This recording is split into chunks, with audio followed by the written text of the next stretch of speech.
জাতীয়করণ করতে হবে।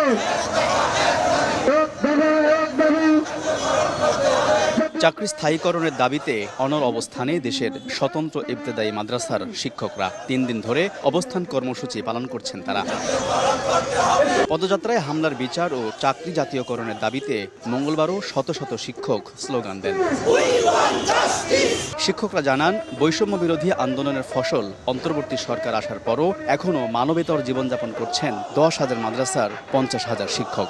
প্রাইমারি স্কুলের শিক্ষকরা হাজার হাজার টাকা বেতন উঠায় তাদের ছেলে মেয়েদেরকে ঈদের পোশাক দেয়, ঈদের খাদ্য দেয়, বিবি বাচ্চাদের আনন্দ উল্লাস করে, কিন্তু আমরা তার কোনো কিছুই পাই না।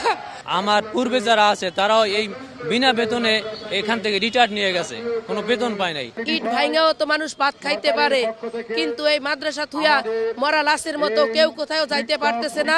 হয় জাতীয়করণ নাই মৃত্যু, নাইলে মরণ, তাছাড়া আমরা এখান থেকে কেউ যাব না।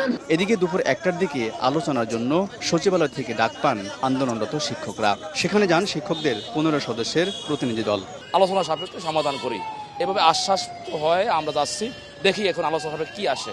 তবে আমরা জানাতে চাই, আমাদের এক দফা এক দাবি জাতীয়করণ, প্রাথমিক বিদ্যালয়ের নয় স্বতন্ত্র মাদ্রাসা জাতীয়করণ।